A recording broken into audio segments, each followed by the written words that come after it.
سلامونه دوستانو، یو په وختنې سره یو دوه جملې جوړوم په الماني ژبه باندې. دغه نه پوهېږم چې چا بلاک کړی ده، کاپ چا بلاک کړی وي د بلاک څخه دې وباسي. خو وایي څنګه وایو چې زه تا ولې بلاک کړی یم په الماني ژبه باندې. نو په الماني ژبه باندې داسې وایو: Wieso hast du mich blockiert? Wieso hast du mich blockiert?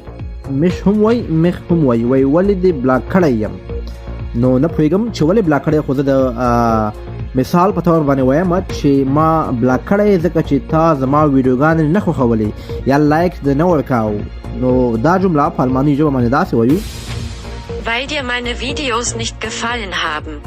وای ما ځکه بلاک کړی ځکه چې تا زما ویډیوګانې نه خوښولې یا لایک دې نه ورکاو.